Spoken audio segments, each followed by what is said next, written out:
comentas es muy interesante, María. Creo que ha llegado el momento ideal para así poder mostrar un espacio permanente en la revista, para así poder reflexionar sobre las nuevas producciones. Estoy de acuerdo contigo, José Carlos. Creo que el cine se ha convertido en una de las expresiones artísticas más importantes en nuestros tiempos. Podríamos llamarlo cinema. Notas sobre algunos films. Me parece un título excelente.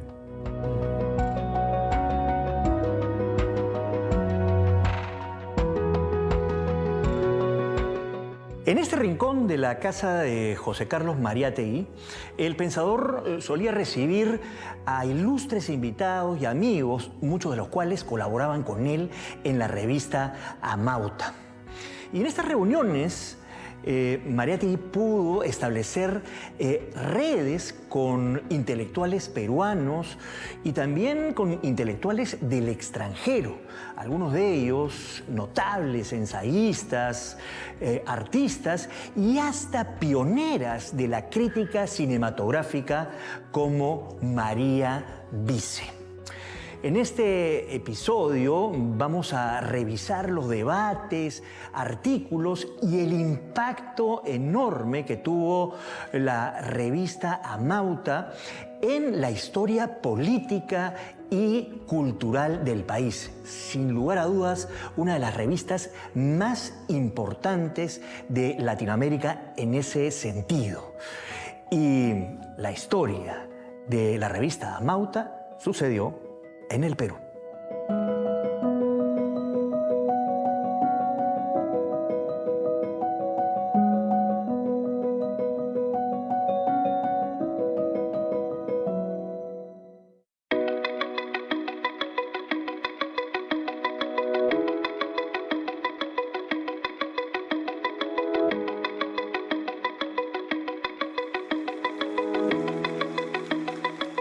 Gracias, Janet, por acompañarnos en este recorrido y hacerlo desde el museo. José Carlos Mariátegui es importante, que además fue su casa esta. Y hablaremos sobre la revista Amauta, que cumple 100 años, ¿no? Y eso nos da para hablar también un poco de todo el amplio espectro de la revista. Y estos 100 años, ¿qué significan a través del tiempo, ¿no? En principio yo pensaría en lo que provocó la revista en su tiempo. Era un momento también como hoy, un momento de grandes crisis, veníamos de varias preguntas que nos veníamos haciendo también como país, como nación.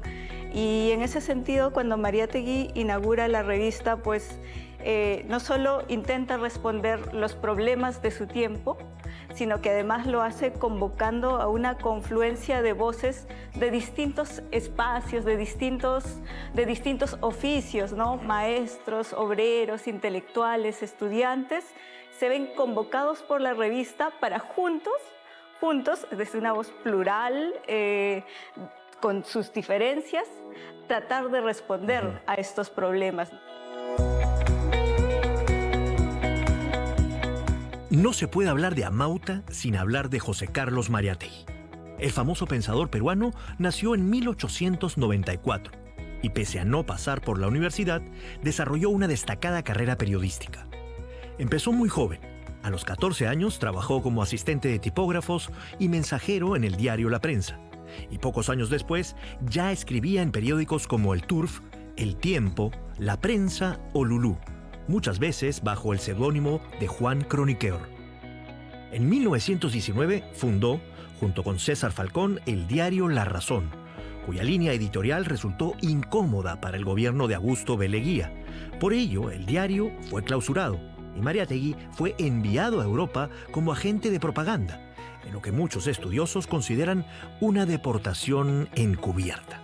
Sin duda, cuando regresó al Perú, Mariátegui era un hombre nuevo. José Carlos va a hacer su mejor aprendizaje, como él mismo lo ha sostenido, en Europa. Un aprendizaje del socialismo y de las ideas de vanguardia que hay en ese momento en Europa. No hay que olvidar que Europa salía de un gran conflicto armado y estaba también en un proceso bastante severo de crisis y de grandes ideas y proyectos. Entonces Mariátegui realmente va a venir con todo este conocimiento al Perú, y desde que llega en 1923, él viene ya con ese objetivo de fundar una revista, una publicación. En su periplo europeo, Mariátegui conoció Francia, Alemania, Hungría, entre otros países. Pero fue en Italia donde permaneció más tiempo y presenció de cerca las profundas transformaciones sociales posteriores a la Primera Guerra Mundial. En medio de los debates entre ideólogos, intelectuales, artistas y dirigentes sindicales, observó cómo las revistas de vanguardia política e intelectual ejercían una influencia decisiva en la formación de nuevas ideas y en la transformación de la conciencia de los trabajadores. Esta etapa de la vida de Mariátegui se había iniciado en 1923 con su regreso de Europa, dentro del cual tenía, entre otros proyectos, la fundación de un periódico o una revista. Esta idea de contar con una revista propia, autónoma, había nacido realmente en el Perú justamente como consecuencia de su experiencia en las revistas Nuestra Época y La Razón, que terminarían motivando su expulsión del país bajo una deportación encubierta por el régimen de Leguía. Mariátegui tenía claro que la única manera de poder difundir las nuevas ideas era teniendo independencia periodística. Asimismo, en Europa también tomó plena conciencia de lo que se ha denominado la prensa de doctrina, que se diferenciaba de la prensa de información. Por ello es que intentó, en primer lugar, a través de su experiencia como director de la revista Claridad y luego en su proyecto de la revista Vanguardia, sentar las bases de lo que después sería la experiencia Amauta. Situémonos en la década de 1920. No existían las redes sociales, la televisión ni los teléfonos celulares. En ese contexto, los diarios y las revistas eran los principales medios para difundir noticias, ideas y debates. Dentro de ese panorama, las revistas de vanguardia desempeñaron un papel fundamental. Y Amauta fue sin duda una de las más importantes de América Latina. Como su nombre lo sugiere, estas publicaciones buscaban estar a la vanguardia, romper con lo establecido, debatir nuevas ideas e impulsar corrientes innovadoras, tanto en el arte como en la política. En los años 20 hay una enorme explosión de la cultura impresa. Aparece un número enorme de publicaciones que antes no habían existido. Y las revistas son parte central de ese proceso. Podríamos hablar de esencialmente dos tipos de revistas, pero que en cierto sentido se cruzan. Una son las revistas comerciales. Dos de ellas claves en los años 20 son Variedades y Mundial. En ese contexto emerge otro tipo de revista, que es la revista intelectual, ¿no? Sobre todo las revistas literarias, que empiezan a surgir, quizás una de las más emblemáticas en la década de 1910, sea Colónida, que aglutinó a escritores y artistas y que dio personalidad a grupos artísticos, composiciones definidas. Amauta es una revista que entra perfectamente en el perfil de esas revistas.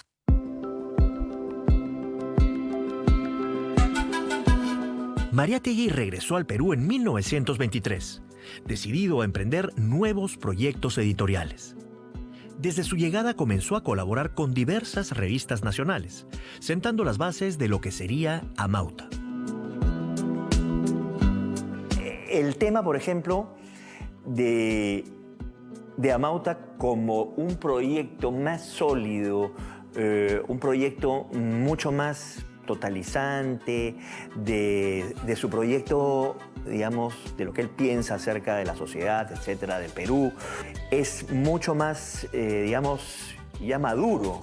Porque si recordamos el pasado de Mariátegui, digamos, él no nace con Amauta, tiene una larga trayectoria periodística, inclusive haciendo crónicas taurinas, de sociedad, etcétera, Claro. en distintos medios, con distintas tendencias, ideologías, y entonces todo eso también pasa a formar parte, digamos, del bagaje cultural o la experiencia que recae en Amauta. ¿Cómo definirías tú este momento de Mariátegui habiendo acumulado toda su historia pasada aquí? Efectivamente, de hecho Mariátegui, como tú bien lo dices, empieza a muy temprana edad, creo que desde los 11, 14 años también, siendo tipógrafo. De hecho, eso es bien interesante porque va a ser parte de su formación, ¿no? Y que va a darle como esa mirada tan abierta hacia la sociedad, ¿no? Él empieza siendo tipógrafo, empieza vinculándose más a los trabajos manuales de la imprenta, ya luego pasaría a colaborar en diarios como La Prensa, El Tiempo, digamos como colaborador, pero como tú bien dices, con temas como, y que él en algún momento también las llama como más snobs, ¿no? Pero ya en ese proceso también va adquiriendo, o en esa formación va adquiriendo una preocupación, una mirada mucho más amplia del Perú, de su propio oficio, de su lugar también en la sociedad, y en ese sentido va teniendo como primeras experiencias, digamos, de algún modo formativas, que lo hacen fundar revistas, está Nuestra Época en algún momento. Digamos que cada uno de estos procesos que él va viviendo van a ser útiles para luego llegar o madurar en un proyecto como Amauta, ¿no? Cuando él regresa de Europa, de hecho, regresa con la convicción plena de fundar una revista, ¿no? Eso lo tiene clarísimo y bueno, y de hecho se llega a anunciar esta revista que la denomina Vanguardia, con Félix del Valle. El proyecto no llega a madurar, hay distintas razones seguramente allí. Yo creo que tiene que ver mucho con el contacto que él tiene con algunos grupos, ¿no? Con los sindicatos, pero también en algún momento él cuenta, ¿no? que asiste con Pedro Zulen a un congreso indígena, a un congreso de indígenas donde él escucha y se da cuenta, se percata o le sorprende que él y Zulen sean como los únicos, digamos, entre comillas, intelectuales que están en ese congreso, ¿no? Escuchando las problemáticas de este grupo. Finalmente, en septiembre de 1926, apareció el primer número de Amauta, en cuya portada aparece el célebre grabado denominado Cabeza de Indio, de José Sabogal. Desde el comienzo, Mariátegui dejó en claro la amplitud de temáticas que quería tocar, como lo expresó en la presentación de la revista en aquel primer número. Todo lo humano es nuestro. Esta revista vinculará a los hombres nuevos del Perú, primero con los de los otros pueblos de América, enseguida con los de los otros pueblos del mundo. Amauta en lengua quechua significa sabio, maestro. El nombre parece haber sido sugerido por José Sabogal y Mariátegui lo toma como título de la revista. Una revista que buscaba de alguna manera visibilizar los grandes problemas que el Perú tenía en el momento en que en el año 25, en un contexto muy difícil para el país y que de alguna manera reflejaba las grandes contradicciones y las grandes diferencias que habían en el Perú de esos años.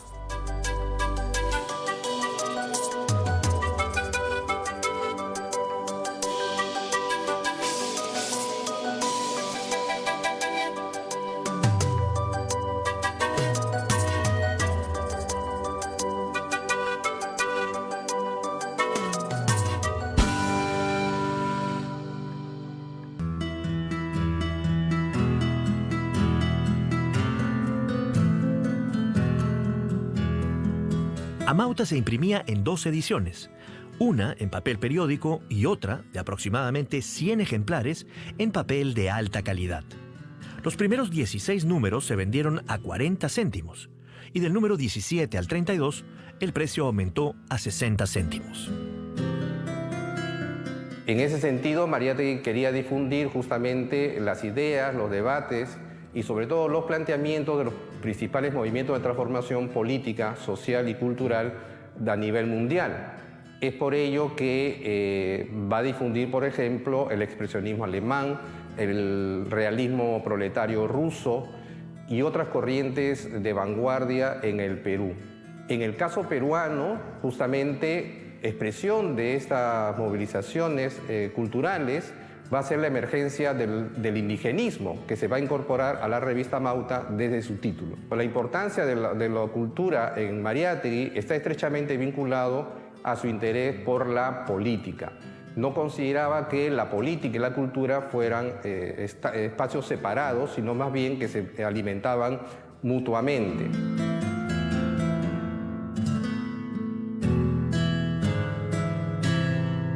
El año anterior a la publicación de la revista, en octubre de 1925, se fundó la imprenta Minerva por José Carlos Mariátegui y su hermano Julio César. A través de esta imprenta publicaron Amauta y otros varios proyectos. Julio César, quien asumió la gestión de la empresa, ya contaba con experiencia en el mundo editorial gracias a un emprendimiento previo en Huacho, lo que lo convirtió en el complemento ideal para hacer realidad el proyecto de su hermano.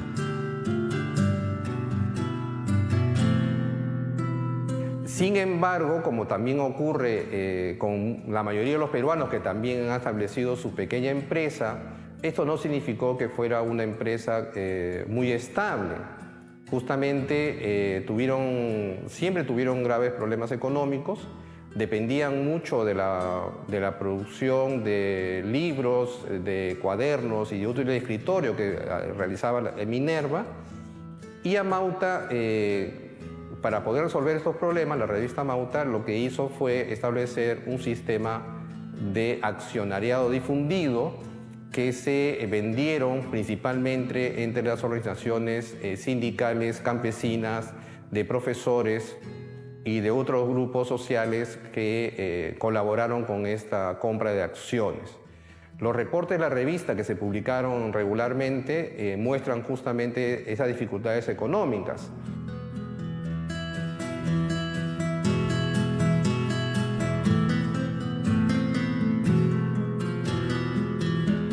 Ya en 1925, Minerva había publicado La escena contemporánea, libro del propio Mariátegui que reunía una selección de artículos aparecidos previamente en las revistas Mundial y Variedades. A partir de esta experiencia, los hermanos Mariátegui comprendieron que tanto Minerva como Amauta debían convertirse en espacios de difusión para las obras de nuevos autores.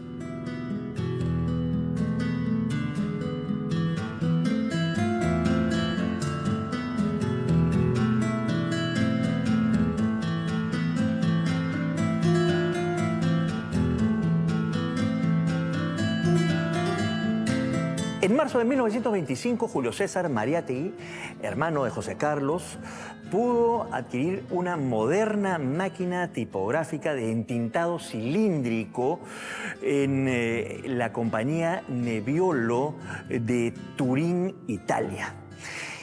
Esta máquina alcanzó la cifra de casi 50.000 liras italianas y le permitió a la editorial Minerva no solamente editar Amauta, sino también algunas de las obras más importantes de la literatura y también del pensamiento peruano.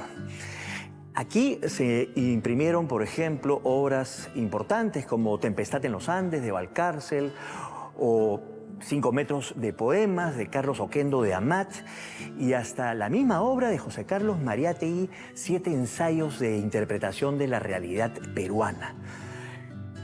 Esta imprenta se encuentra actualmente en la Casa de la Literatura Peruana, una verdadera joya histórica de la empresa editorial en el Perú.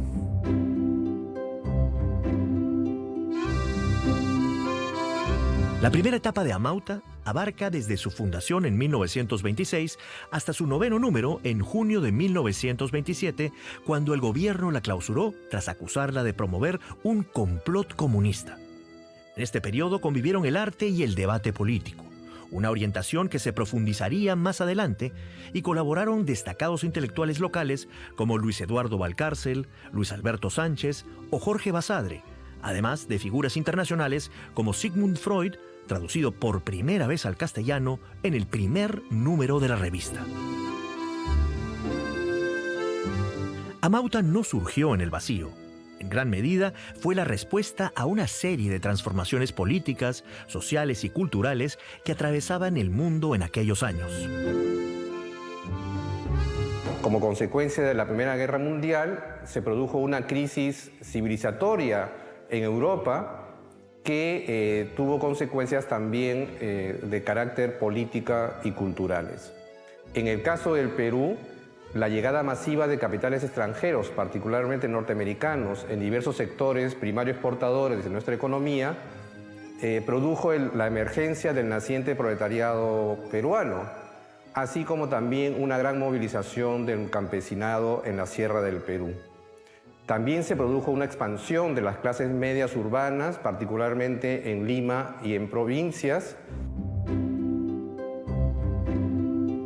En el Perú se había consolidado el proyecto de la Patria Nueva de Leguía, que se extendió entre 1919 y 1930. Durante este periodo, el país inició un notorio acercamiento a Estados Unidos.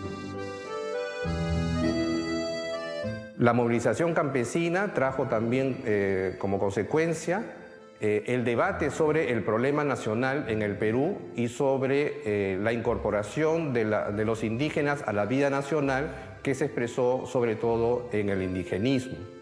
A nivel político también se produjo la crisis de la llamada República Aristocrática, que dio lugar al establecimiento de la dictadura de Leguía. Sin duda, uno de los principales logros de Amauta fue la consolidación de una red de intelectuales, pensadores y artistas en distintas regiones del Perú. Cada mes, Mariátegui recibía decenas de cartas desde Arequipa, Cusco, Puno o el norte del país, donde figuras como Gamaliel Churata, Luis Valcárcel, Atahualpa Rodríguez, Antenor Orrego, entre muchos otros, enviaban sus colaboraciones a la revista. Mariátegui tiene un aspecto gregario en su personalidad y convocaba a mucha gente para poder discutir, y gente de todo nivel y con diferentes intereses también. Y justamente estamos acá en este rincón rojo, donde hay bastantes fotos, en donde lo vemos a él reunido con múltiples personalidades, y de pronto me imagino ese grupo muy animado, ¿no?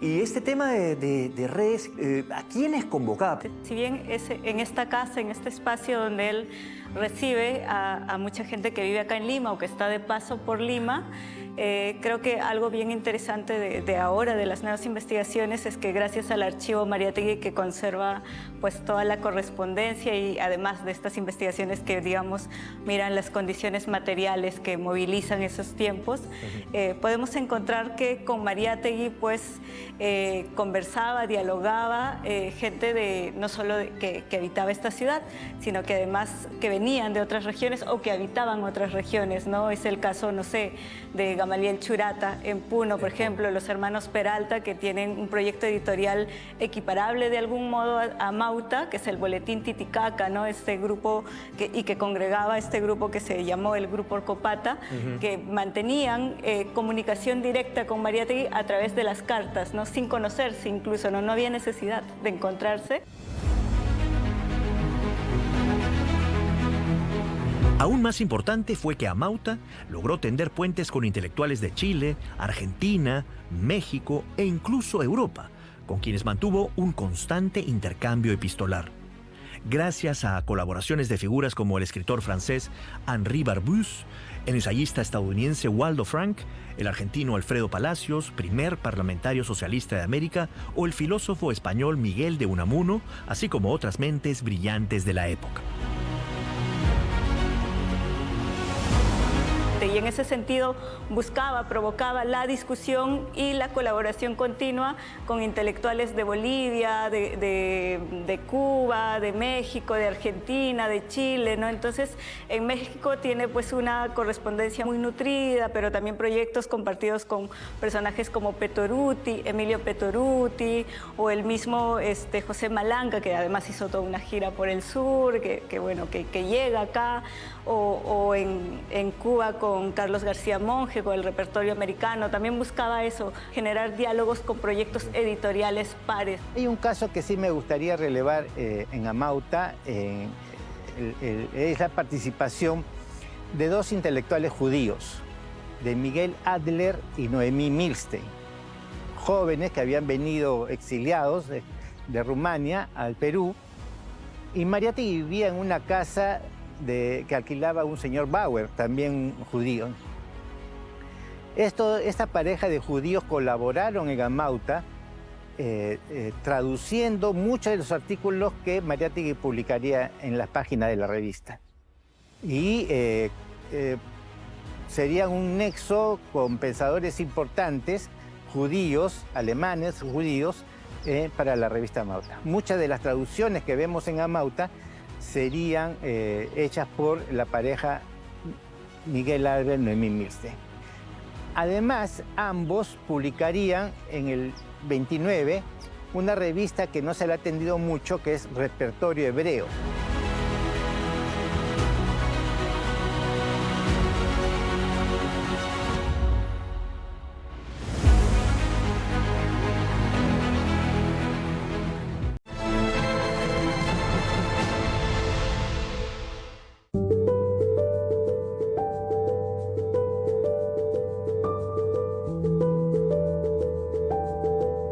Volvamos a la biografía de la revista.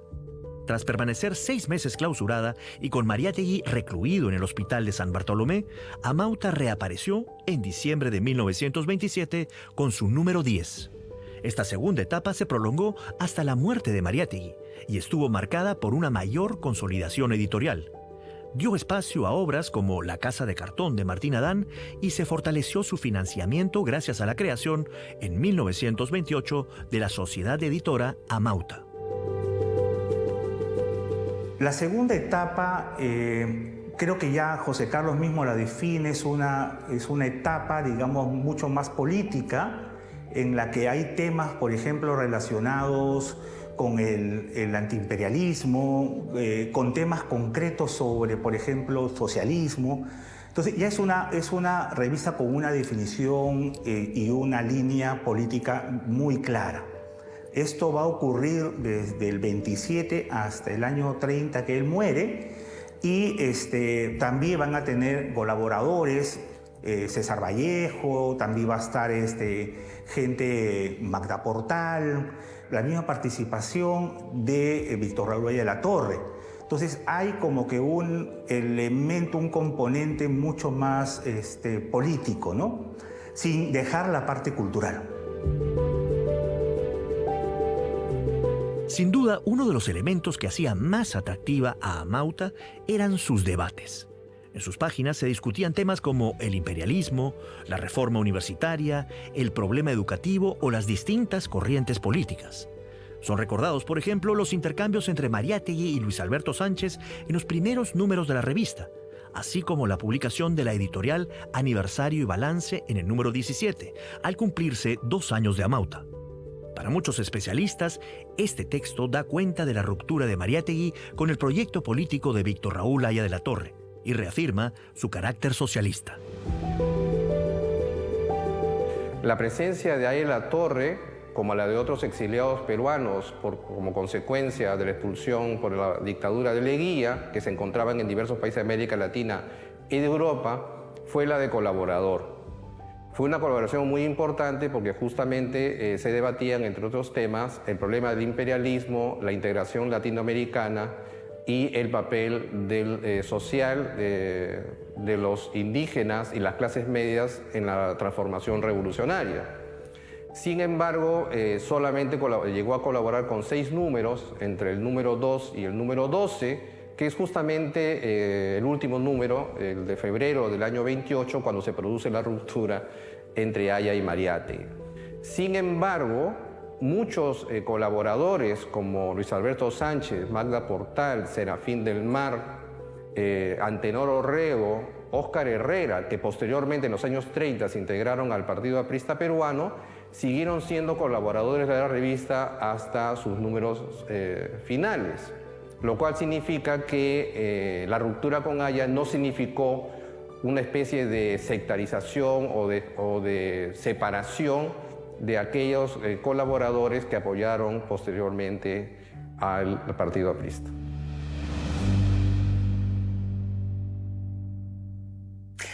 Un tema central en Amauta fue el arte.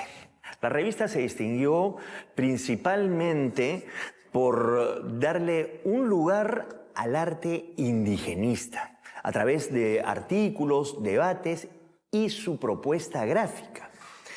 Uno de los principales referentes del movimiento indigenista en aquella época fue el pintor José Sabogal, quien además era amigo cercano de José Carlos Mariátegui, y asumió pues el rol de su dirección artística. Dentro de este rol se encargó de darle una identidad visual, principalmente tomando como referencia abundante iconografía del mundo andino. Y en este rol fue el encargado de hacer muchas de las portadas de la revista Amauta, como por ejemplo esta de aquí, la famosa cabeza de indio. Esta cabeza adorna la primera edición de 1926 y se ha convertido en el referente simbólico de la revista Amauta. José Carlos Mariátegui venía de una estancia en Europa. Había recorrido Italia, Alemania, Francia, y había tomado contacto con gran parte de las vanguardias de ese momento. Quizás sea el crítico más informado de lo que ocurría en el arte a nivel internacional en el Perú de esos años y probablemente en gran parte de América Latina. Venía con información de primera mano y con una perspectiva crítica muy clara. Escribió sobre Dada, sobre el surrealismo, escribió sobre todos los movimientos más importantes de su tiempo. Y lo que intentó es pensar cuál sería la vanguardia peruana. Y desde muy temprano la idea de esa vanguardia peruana se vinculó con un discurso emergente, que fue en ese momento el indigenismo.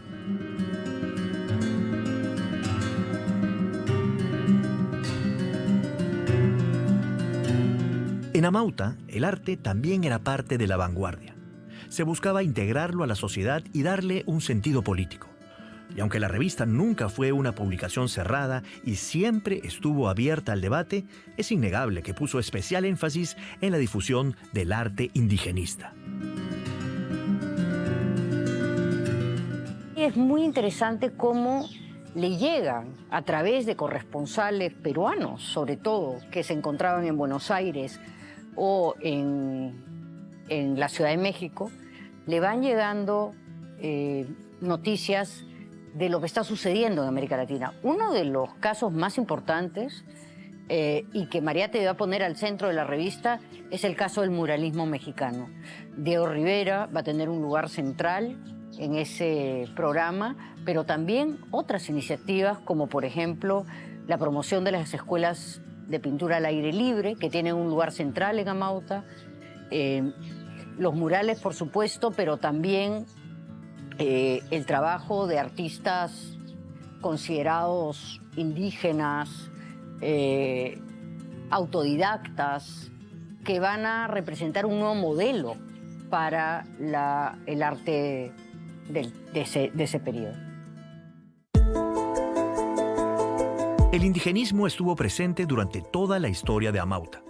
Más que una corriente artística, fue un movimiento cultural que reunió a artistas, escritores y pensadores de distintos países latinoamericanos, como Perú, México o Ecuador.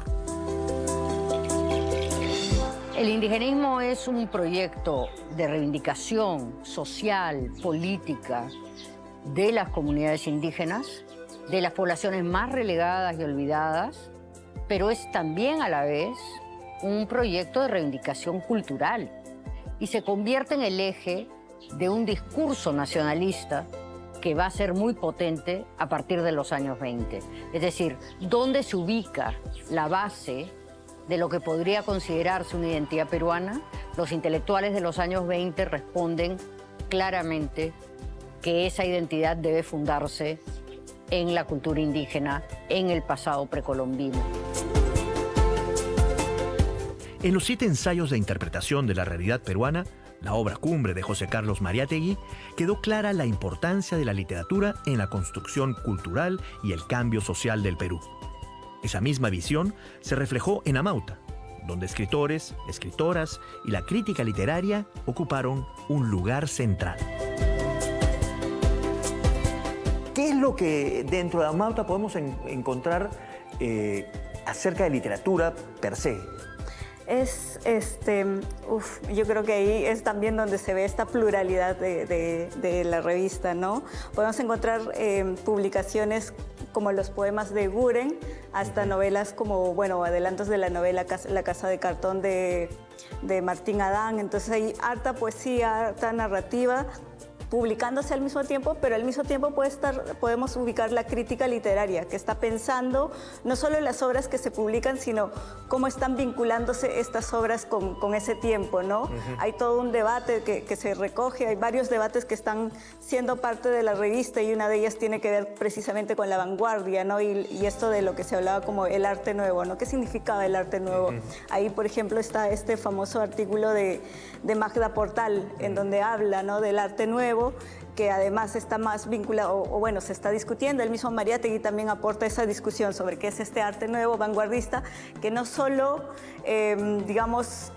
innova, o en todo caso eso es algo de lo que ellos renegaban, ¿no? Un arte nuevo no es aquel que innova técnicamente únicamente o que te trae palabras nuevas, ¿no? El arte nuevo es un arte que transforma, que se vincula con la sociedad, ¿no? Y es en esa línea, digamos, la literatura va a ser fundamental, transversal a lo largo de todos los números de Amauta. Grandes poetas como Pablo Neruda o César Vallejo colaboraron en Amauta.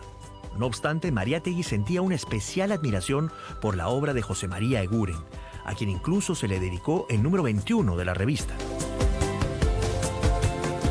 Muerto González Prada, Eguren es el único entre nuestros mayores a quien podemos testimoniar una admiración sin reservas. En ningún otro encontramos los mismos puros dotes de creador, y como ninguna consagración acaparadora o interesada compromete la independencia de su arte, podemos rodearlo con orgullo y con énfasis. Mariátegui tiene claro que Amauta o Minerva tenía que ser un espacio de difusión de autores fundamentales o que están naciendo. Uno de ellos sería Martín Adán. La Casa de Cartón la publica Amauta. Otro sería Enrique López Albújar con Matalaché. Pero hay un caso que quiero resaltar, que es el de José María Eguren. José María Eguren fue calificado por Mariátegui como el poeta puro, el que no se introducía en los conflictos sociales, el que no hablaba de los conflictos políticos como Vallejo, por ejemplo. Era el poeta puro, un poeta mágico.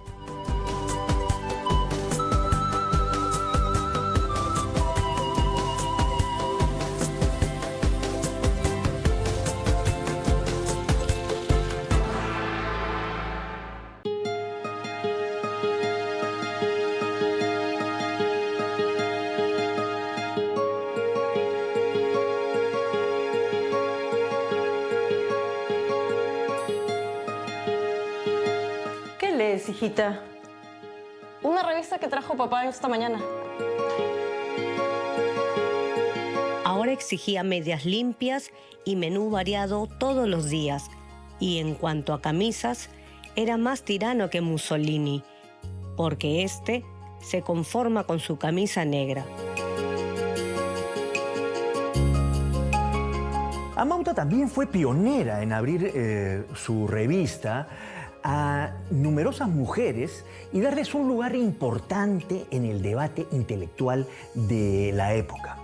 Gracias a la revista, muchas mujeres, muchas lectoras pudieron conocer por primera vez temas importantes y polémicos para su época. Por ejemplo, la relación entre hombres y mujeres, la maternidad y en este caso, en un artículo escrito por la periodista Ángela Ramos, aparecido en el número 4 de la revista, las dificultades que enfrentaban las mujeres en su vida conyugal diaria.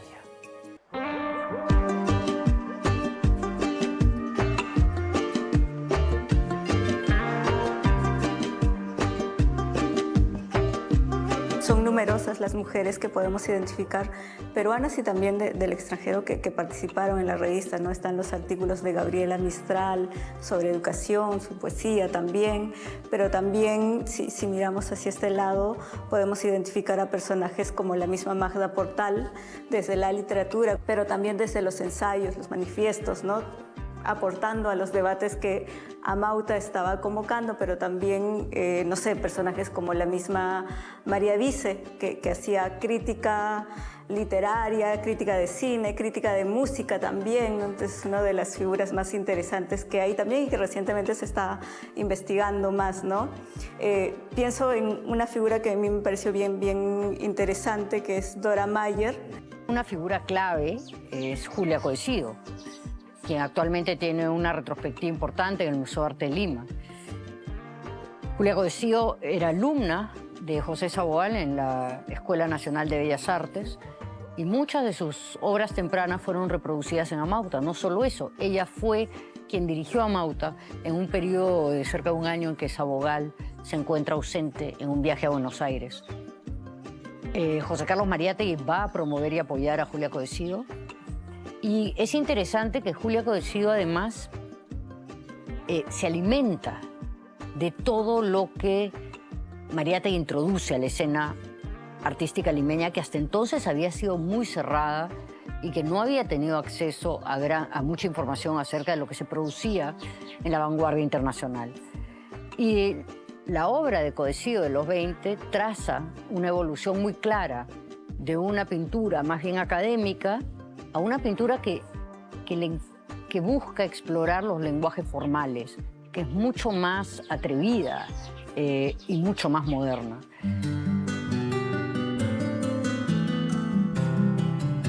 Innovadora en muchos aspectos, Amauta dependía en gran medida de Mariátegui, cuya salud siempre fue delicada. El 11 de abril de 1930 se informó que su estado había empeorado y que se informaría sobre su evolución desde los boletines de Amauta. Lamentablemente, 5 días después, el 16 de abril, Mariátegui falleció en la Clínica Villarán de Lima. El número 30 de la revista comunicó con solemnidad la muerte de su fundador.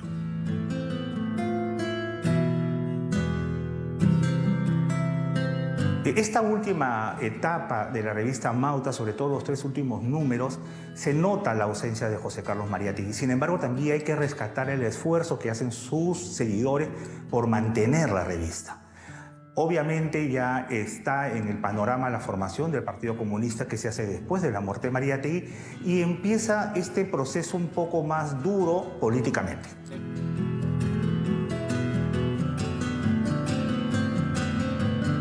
Tras la muerte de Mariátegui, Ricardo Martínez de la Torre asumió la dirección de la revista. Con una línea más cercana a la Unión Soviética, la revista fue alejándose de varios de sus lectores habituales. Sin la presencia de su fundador, solo logró mantenerse hasta el número 32, publicado en agosto de 1930.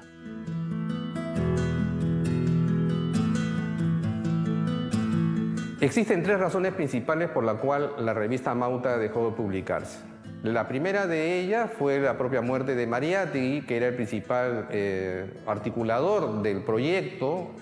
Justamente muchas de las colaboraciones y las redes que la revista Amauta había impulsado tenían que ver justamente con el reconocimiento y el prestigio de Mariátegui, ¿no? Por lo cual, con su muerte, algunas colaboraciones dejaron de hacerse. La segunda razón justamente fue el giro ideológico que sufrió la revista con la fundación del Partido Comunista Peruano, liderado por Eudosio Rabines y otros miembros del llamado Partido Socialista, que esta vez, a diferencia del número 17 en la ruptura con Haya, sí significó un giro y una separación de aquellos colaboradores que consideraban no compartían su postura política. O sea, fue un proceso de sectarización que se produjo entre el número 30 y el número 32, los 3 últimos números de la revista. La tercera razón fueron los problemas económicos.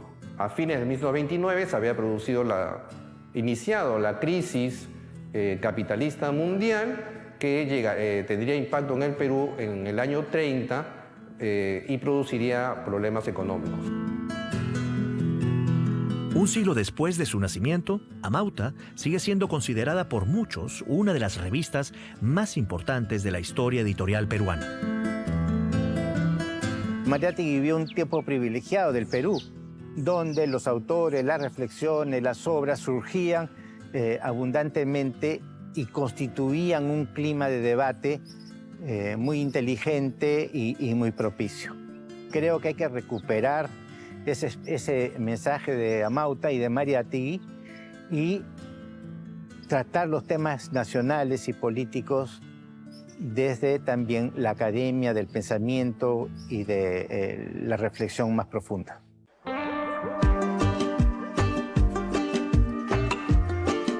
Aún quedan muchos aspectos de Amauta por explorar. Entre ellos, la importancia de la revista Labor, también publicada por Minerva entre 1928 y 1929 y dirigida sobre todo a trabajadores y obreros, así como el impacto de sus boletines internos y secciones. Proceso del gamonalismo, impulsado por Dora Mayer, La vida económica, Panorama móvil o Libros y revistas. Este último publicado incluso antes del nacimiento de la propia Amauta.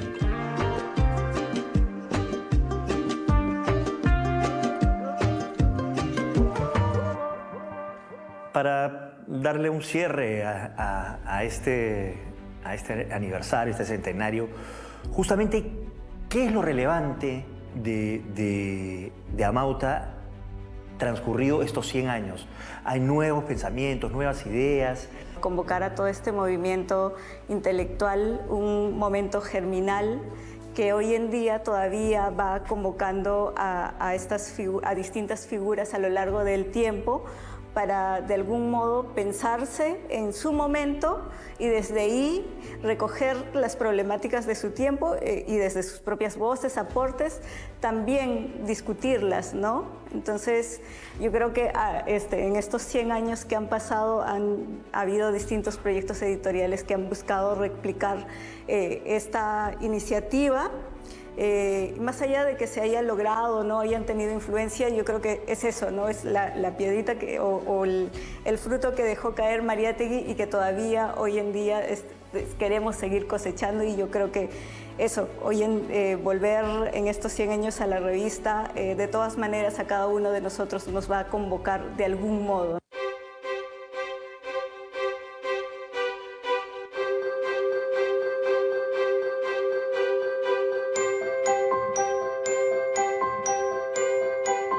A 100 años de la aparición de su primer número, Amauta continúa siendo objeto de investigaciones, exposiciones y encuentros académicos que buscan comprender la magnitud de su legado.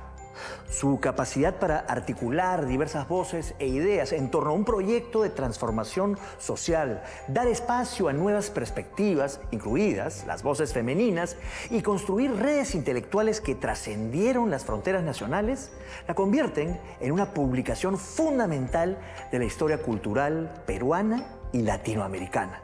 Desde sus páginas se impulsó el debate político, artístico y literario como una herramienta para reflexionar sobre los grandes problemas de su tiempo e imaginar alternativas para corregirlos. Y que al parecer muchas de esas inquietudes aún siguen pendientes. Nos vemos en la próxima.